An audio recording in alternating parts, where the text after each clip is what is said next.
présentation au Congo Mission Network, octobre 2025. Thème: leadership éthique de l'Église presbytérienne en République démocratique du Congo et la nécessité de bien vivre ensemble. Nous remercions l'Éternel, notre Dieu, qui a rendu possible cette rencontre autour de l'œuvre du Seigneur. Nous vous prions, chers frères et sœurs, de recevoir nos chaleureuses salutations fraternelles.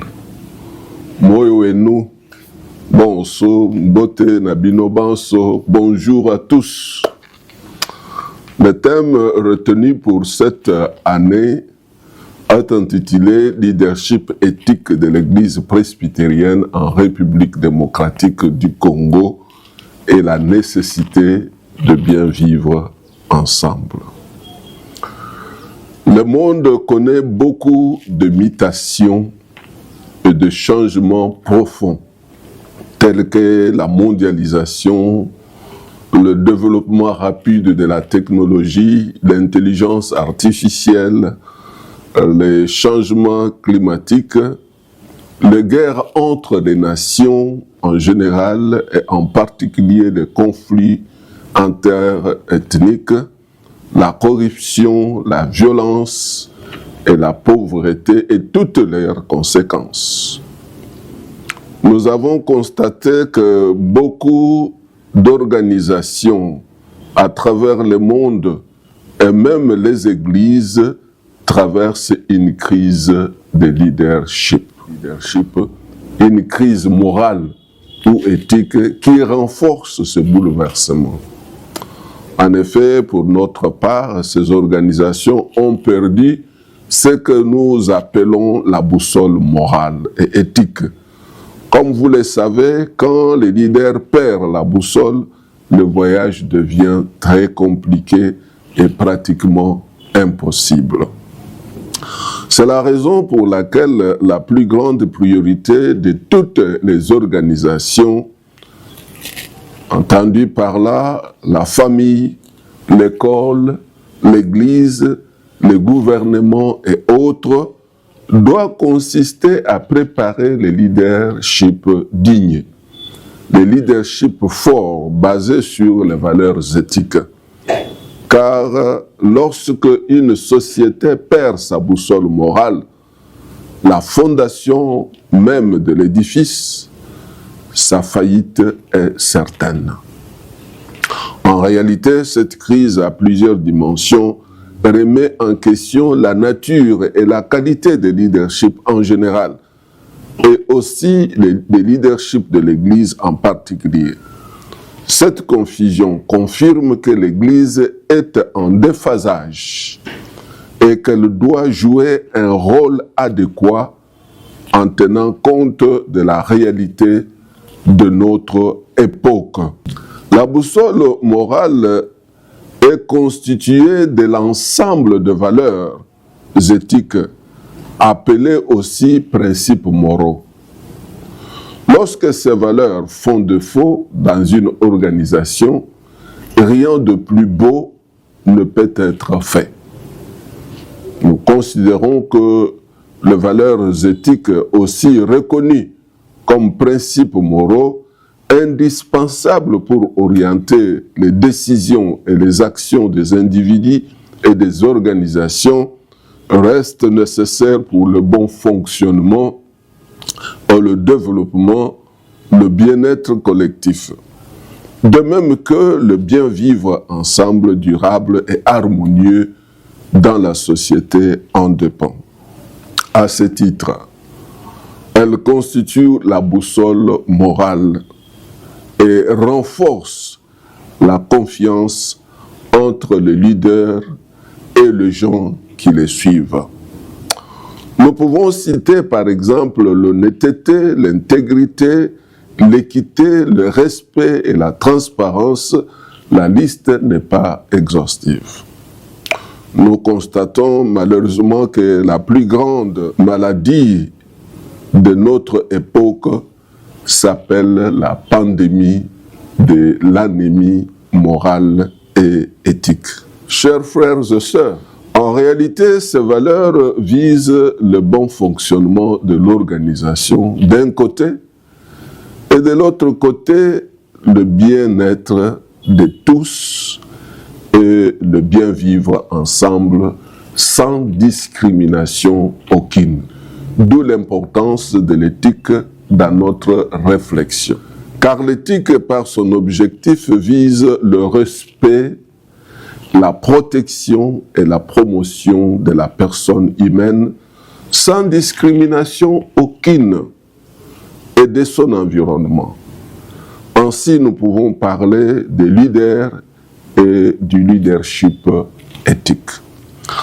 En dehors de toutes les définitions du leadership éthique, nous pouvons retenir pour notre part qu'un leadership est appelé éthique lorsqu'il prend en compte ses valeurs éthiques ou ses principes moraux dans la prise de décisions et le choix des actions à entreprendre. Un leader éthique est un homme ou une femme de valeur. C'est la personne qui valorise les principes moraux, qui se donne comme priorité de priorité le bien-être des gens qui la suivent. Un leader éthique prêche par l'exemple. On devient inévitablement le modèle dans l'organisation ou dans la société et même dans la famille. Un leader éthique a de l'impact positif. Je dis bien l'impact positif sur les gens qui les suivent. Il influence positivement, c'est à retenir, il influence positivement leur comportement. Il vise la transformation et le changement du comportement et même de l'environnement. Il n'est pas un dictateur, il n'impose rien, mais par motif de confiance, les gens qui les suivent connaissent une transformation, un changement qui va jusqu'à transformer l'environnement tout entier. Un leader éthique est prêt à prendre le risque jusqu'au sacrifice suprême pour le bien des gens qui les suivent, à l'exemple de Jésus. Comme la Bible nous dit, Jésus a aimé l'Église jusqu'à donner sa vie et sa vie sur la croix. Dans notre présentation, nous allons parler d'abord de Jésus comme un leader éthique. Ensuite, nous allons parler du leadership éthique de l'Église presbytérienne en République démocratique du Congo. Et enfin, nous allons parler de la nécessité d'un leadership éthique dans nos organisations aujourd'hui. Nous poursuivons les objectifs suivants. 1. Présenter l'aspect du leadership éthique dans la vision et dans la mission de Jésus-Christ. 2. Démontrer la contribution de l'Église presbytérienne au bien-être et au bien vivre ensemble en République démocratique du Congo. 3. Enfin, montrer la nécessité d'un leadership éthique dans l'Église et dans la société aujourd'hui. Les résultats attendus après cet atelier, après ces activités de Congo Mission Network 2025, sont les suivants. 1. Nos églises doivent former les leaders forts et des leaders qui soutiennent.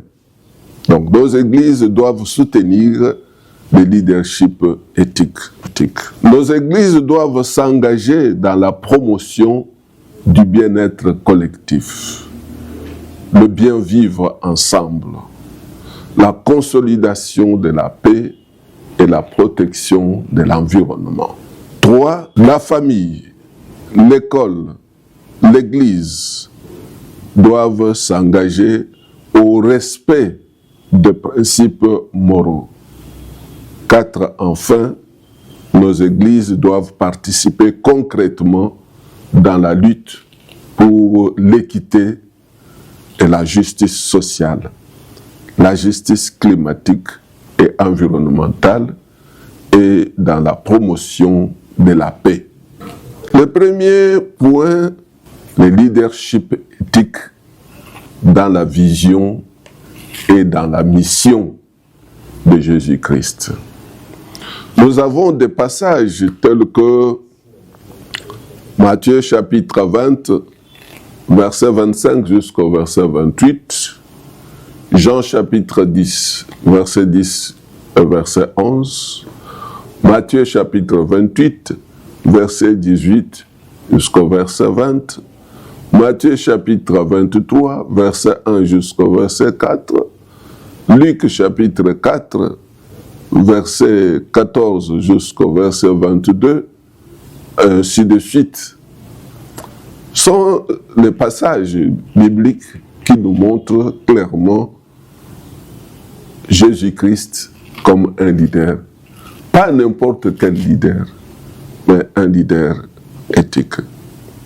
Par exemple, Luc chapitre 4, verset 18 et verset 19, « L'Esprit du Seigneur est sur moi, parce qu'il m'a oint pour guérir ceux qui ont le cœur brisé, pour annoncer la bonne nouvelle aux pauvres.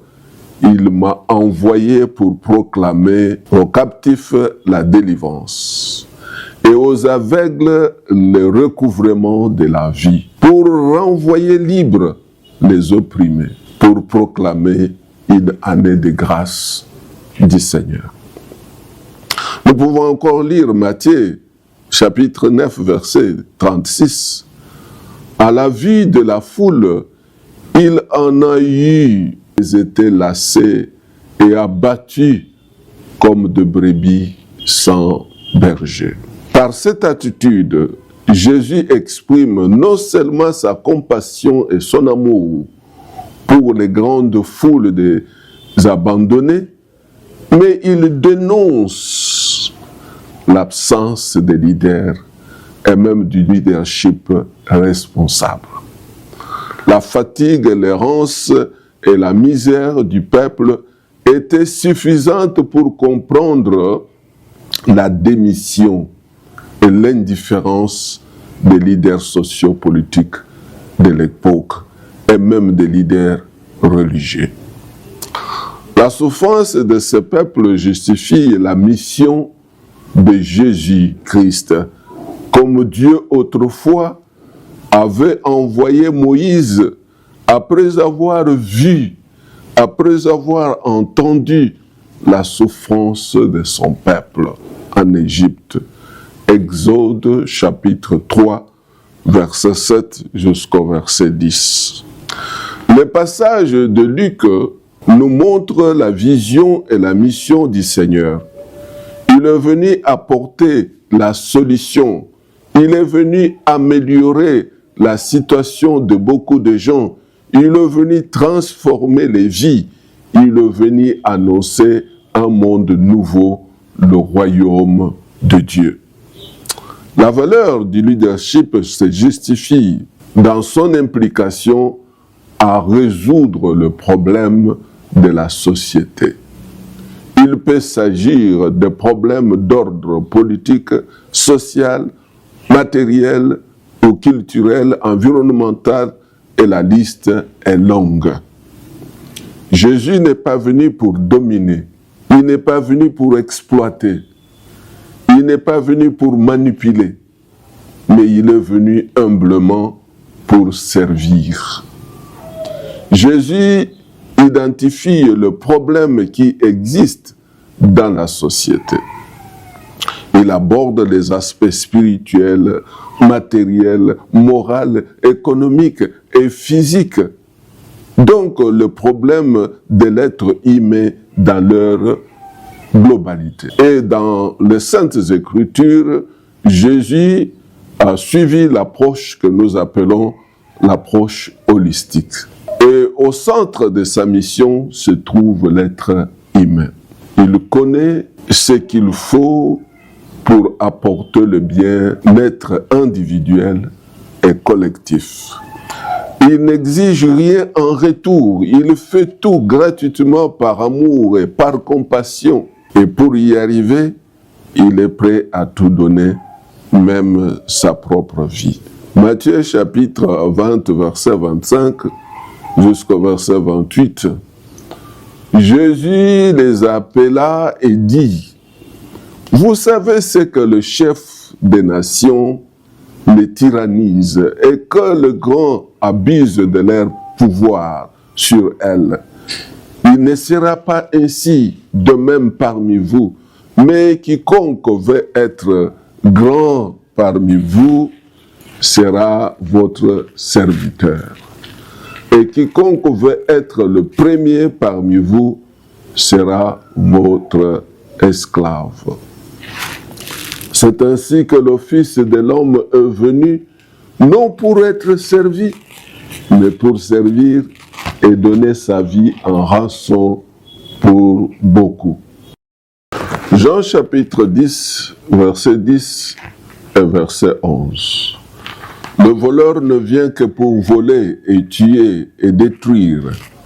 Moi, je suis venu afin que le brebis ait la vie et que l'ait en abondance. Moi, je suis le bon berger. Le bon berger donne sa vie pour ses brebis. » La vision et la mission constituent le leadership de Jésus-Christ. Son caractère, ses attitudes, sa compassion donnent raison aux gens de le suivre. Il restait le modèle, l'exemple, le chemin pour ses disciples et pour son Église. Il a lié la parole à l'acte. Il a donné l'exemple du respect de la parole donnée. Il a dit et il a fait ce qu'il a dit. Jésus a prêché non seulement par la parole, mais par sa vie. Sa vie. Il a prêché. Il est donc visible que du début à la fin de son ministère terrestre, Jésus s'intéresse aux pauvres, à ceux qui sont appauvris, soit faute d'une organisation sociale, un système économique ou encore par un régime politique ou religieux. Jésus a aimé son Église. Dans toutes les circonstances, il a donné sa vie pour elle. Chers frères et sœurs dans le Seigneur, Jésus reste le modèle. Partant de l'exemple du Seigneur, nous pouvons comprendre le rôle que doit jouer l'Église aujourd'hui en tenant compte des défis actuels de notre société. Le contexte actuel indique les types de leadership que l'Église a besoin pour faire face aux défis de notre époque. À la lumière de ce qui précède, nous voulons parler brièvement de l'Église presbytérienne en République démocratique du Congo. La contribution de l'Église presbytérienne au bien vivre ensemble en République démocratique du Congo. Comme vous le savez, tout a commencé avec l'arrivée de 2 missionnaires de l'Église presbytérienne des États-Unis d'Amérique au Congo, dans la région du Grand Kasaï, précisément à Lwebo, en avril 1891 ou 1891. Il s'agit notamment de William Shepard, à la peau noire, et son collègue Samuel Lapsley, à la peau blanche. Les deux étaient envoyés par leur église, the Presbyterian Church of America.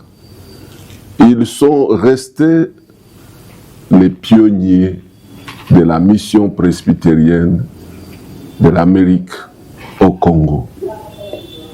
Nous ne connaissons pas la raison pour laquelle la PCUSA a envoyé dans la mission un homme noir accompagné d'un homme blanc. Mais pour nous, c'est un message fort, un message de cohabitation pacifique, un message de bien vivre ensemble, un message d'inclusivité sociale, un message fort pour encourager la diversité, un grand défi encore actuel pour la société en Afrique et même aux États-Unis d'Amérique. Comme vous le savez, la diversité et l'inclusivité a été l'une des préoccupations majeures dans la mission de Jésus-Christ. Lui qui a dénationalisé le Dieu d'Israël et universalisé le salut qu'il propose. Il est mort et ressuscité pour tous sans discrimination aucune. Le Dieu qui était le Dieu d'Israël, par Jésus-Christ, il est devenu le Dieu de tout le monde. Et le salut est devenu à la portée de tous, sans discrimination aucune. En effet, la route de ces deux complices n'était pas toujours facile, mais dans toutes leurs difficultés, ils ont fait preuve de résilience et de persévérance jusqu'au bout. Vu que l'œuvre était très grande, l'Église en Amérique avait envoyé progressivement d'autres missionnaires pour renforcer l'équipe. Après tout, les missionnaires avaient compris la nécessité de former les catéchistes et le pasteur locaux. Parmi les premiers se trouvait le pasteur Kabeya Lukengu, comme premier pasteur noir consacré. En plus, ils ont identifié les autres besoins de communautés locales pour renforcer l'évangélisation. Ils ont occupé la région du Grand Kasaï en créant les stations missionnaires de Lwebo, Bibanga, Lubondaï, Mutoto, Kankinda, Moma, Boulapei, Kananga, Bujimaï, à titre d'exemple. L'Église a créé les écoles pour aider les fidèles. L'Église a créé les écoles pour aider les fidèles à lire et à écrire. Elle a créé des écoles de moniteurs et des écoles bibliques et des hôpitaux pour répondre aux besoins des fidèles et leur donner du travail. L'Église a initié les activités sportives, les champs, les fermes et les différents métiers pour le bien-être de la population. Les stations missionnaires étaient rapidement devenues de nouvelles cités, des cités de refuge en temps de guerre et de conflits tribaux, des cités de rayonnement de l'Évangile, mais aussi les cités de rayonnement de la civilisation occidentale. Si la mission Lupaou Loi Mission, comme on l'appelait, ou on continue à appeler aujourd'hui, était propre aux missionnaires étrangers, les temples, les écoles et les hôpitaux étaient réussis comme le bien commun, le bien qui appartenait à tous. Et donc la fréquentation des temples, des écoles, des hôpitaux et la participation aux activités sportives ont rendu possible les miracles du vivre ensemble. Les mariages intertribaux étaient devenus naturels et l'amitié et les camaraderies sans frontières. La notion du bien commun était vite assimilée car l'école, les temples, l'hôpital appartenaient à tout le monde, peu importe l'endroit où il était installé. Le peuple évangélisé est sorti hors de toutes les barrières raciales, ethniques, linguistiques et régionales, car il est désormais composé de Bana Banzambi, comme on les appelait et on continue à les appeler aujourd'hui, les enfants de Dieu. Bene Christo, les chrétiens, Bene Kuitabuja, les croyants. Les évangélisés ont dès lors une nouvelle identité et appartiennent à un monde nouveau. Ils constituent une grande famille, une grande communauté et donc une grande église. Ils partagent la même foi, la même espérance, le même Seigneur et le même Dieu. Les missionnaires ont pris les noms des Africains et parlaient leur langue, par exemple, Kabamba Chishi Kabwedi Munkunda ou à Docteur Kabamba, qui m'a accueilli à Chiluba à l'aéroport de Washington en 2019. De même, les Africains ont pris les noms des missionnaires et parlaient aussi leur langue. En plus, les missionnaires ont pris les risques de dénoncer la violence, la brutalité, la méchanceté du régime colonial, du roi sanguinaire Léopold II de la Belgique. Tous ces efforts ont montré la politique sociale de la mission presbytérienne en République démocratique du Congo. Avec la même vision, les missionnaires américains ont suivi les évangélisés congolais, la capitale du pays, en 1955, pour donner naissance à ce que nous appelons aujourd'hui Communauté presbytérienne de Kinshasa, la PSM étant devenue la Communauté presbytérienne du Congo. Le point faible de l'œuvre missionnaire, comme vous pouvez le constater ensemble avec moi, l'évangélisation du Grand Kasaï par les missionnaires américains avait quelques faiblesses, entre autres l'impérialisme occidental. Les Africains se sont vus peu à peu retirés de leur culture traditionnelle ancestrale pour adopter tout sous les acclamations la culture occidentale. Dans les stations missionnaires et les environs, rayonnait la civilisation occidentale.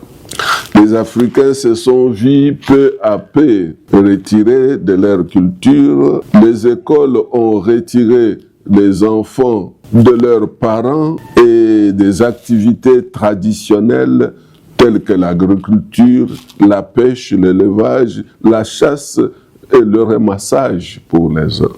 Après la formation, les enfants sont systématiquement coupés de leur milieu naturel comme la forêt, la savane, la rivière, et j'en passe. Ils sont privés de soirées mouvementées autour de la grand-mère ou du grand-père pour écouter les contes, les chants et la sagesse traditionnelle qui ne sont pas dans les bibliothèques modernes.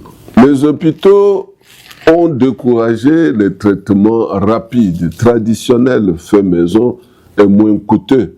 Et les temples étaient le lieu de reproduction de liturgie, mélodie et théologie totalement occidentale. Malheureusement, la situation est restée presque la même jusqu'à aujourd'hui. Les efforts pour désoccidentaliser la liturgie, la théologie de l'Église sont encore minimes, de même que les systèmes éducatifs restent encore à décoloniser. C'est-à-dire que le culte doit s'adapter à la culture du milieu. non seulement qu'il doit être fait dans la langue du Milié, mais aussi les cantiques doivent suivre la culture, doivent refléter la culture du Milié, doit avoir les thèmes, les thématiques du Milié et de l'époque où nous vivons. Ainsi de suite, la théologie ne peut pas s'en passer de la réalité traditionnelle du Milié. On doit vraiment faire un effort pour adapter la théologie et la liturgie de l'Église de manière à ce que l'Africain se sente africain pendant le culte.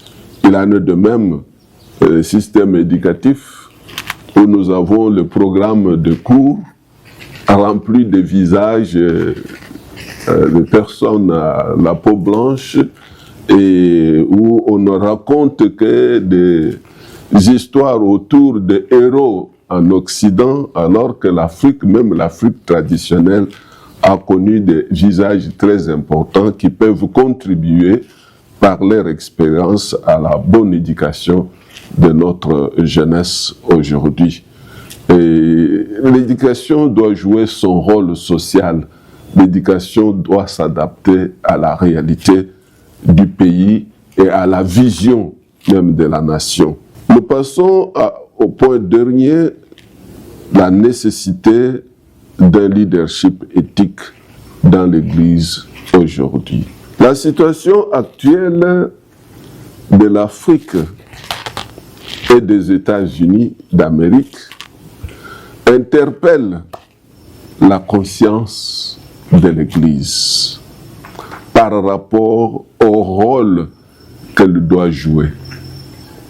Car tous ces dirigeants sont passés par l'Église. Tous ceux qui dirigent aujourd'hui sont passés par l'Église. Que ce soit au Congo, que ce soit aux États-Unis d'Amérique. Ce sont des chrétiens.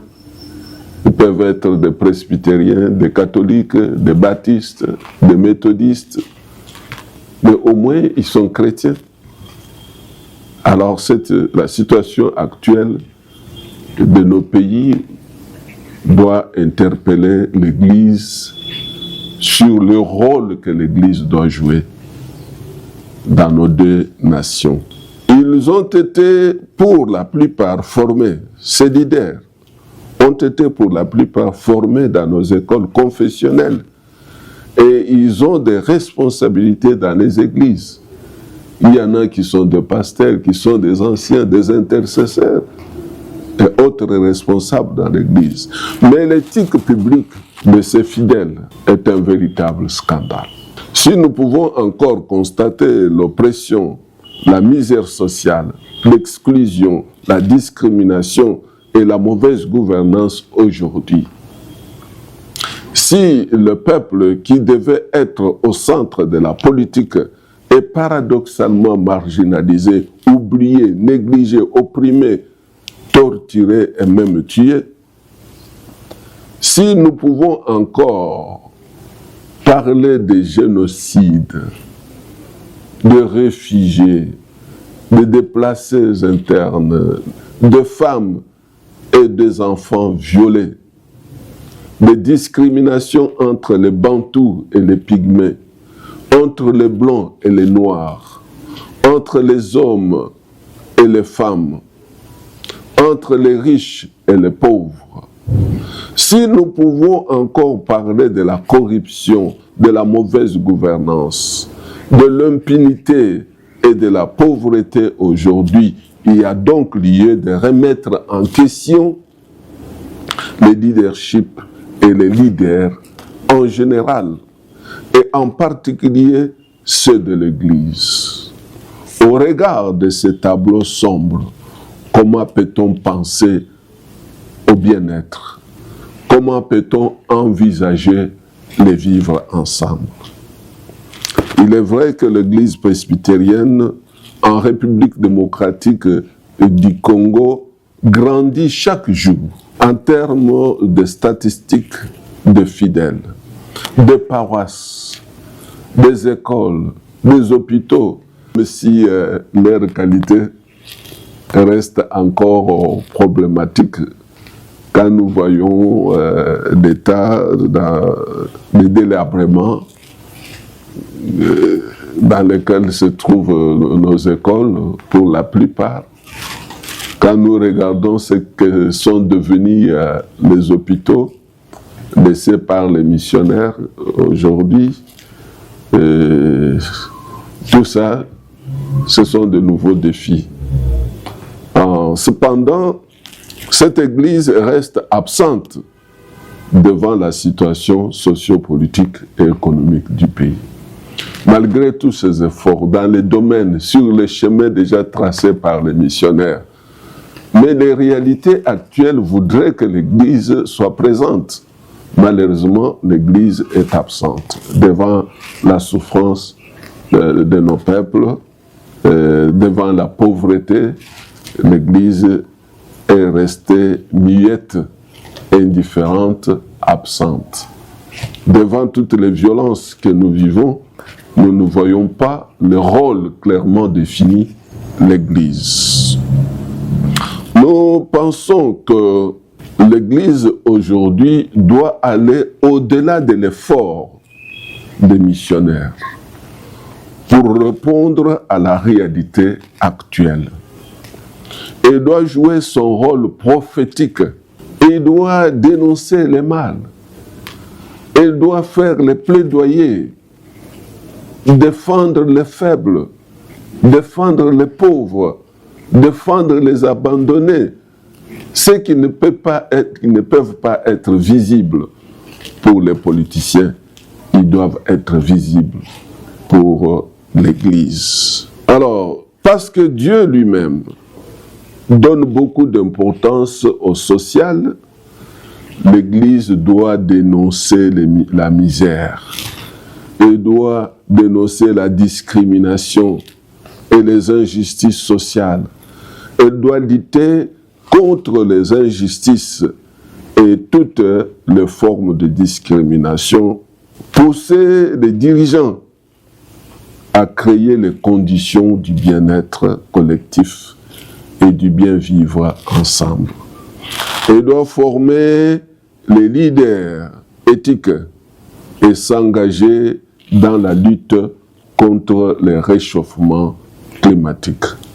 C'est alors que le bien-être et le bien-vivre ensemble seront envisageables. Et pour y arriver, nous proposons le leadership éthique comme modèle. Parce que nous sommes en partenariat avec l'Église presbytérienne des États-Unis d'Amérique, qui est très avancée dans certains aspects que nous venons de mentionner ici, dans le domaine de la paix, dans le domaine de réconciliation, dans le domaine de plaidoyer, dans le domaine de leadership. Notre souci, c'est de voir aussi cette Église presbytérienne des États-Unis. Nous avons besoin d'une collaboration avec l'Église presbytérienne des États-Unis d'Amérique. La collaboration dans le domaine de la paix. Nous avons besoin de former les gens qui peuvent être capables d'aider la société à la reconstruction de la paix. Nous avons besoin de former les gens dans le domaine des plaidoyers. Et l'Église presbytérienne aux États-Unis d'Amérique peut nous aider à avancer dans ce domaine de plaidoyer. Nous avons besoin de former des gens dans le domaine de comptabilité. Nous avons besoin de former les gens dans le domaine de réchauffement climatique. Nous avons besoin de former les gens dans le domaine de réconciliation. Parce que le Congo est déchiré par les conflits, par les guerres. Il ne suffit pas seulement de prêcher la parole de Dieu, mais il faut aussi équiper l'Église de toutes ces facilitations que nous venons d'énumérer. Que l'Église soit capable de contribuer à la reconstruction de la paix dans notre société, que l'Église soit aussi capable de jouer le rôle de réconciliation, de réparer les relations déchirées entre les peuples des ethnies voisines ou des clans voisins. Que l'Église soit aussi capable de développer les plaidoyers pour influencer même le gouvernement à prendre de bonnes décisions en faveur de la population. Voilà, chers frères et sœurs, ce que nous attendons de notre Église sœur des États-Unis d'Amérique et même de notre Église, la communauté des Églises presbytériennes en République démocratique du Congo. En conclusion, nous disons que l'Église presbytérienne en République démocratique du Congo a beaucoup fait et continue à multiplier, accompagner la croissance de l'œuvre de Dieu. Cependant, la situation sociopolitique, la crise économique, la pauvreté systémique et la discrimination, la violence et les guerres interminables remettent en question le rôle de l'Église au milieu de toutes les tragédies. Nous pensons que pour être efficace, l'Église doit adapter son leadership à la réalité actuelle. Elle doit s'impliquer dans la recherche de solutions pour le bien-être du peuple et bien vivre ensemble. Nous recommandons le leadership éthique qui est aussi chrétien et qui ne contredit pas la vraie foi en Jésus-Christ. Que vive le Congo Mission Network, que vive l'Église presbytérienne en République démocratique du Congo et aux États-Unis d'Amérique. Je dis et je vous remercie.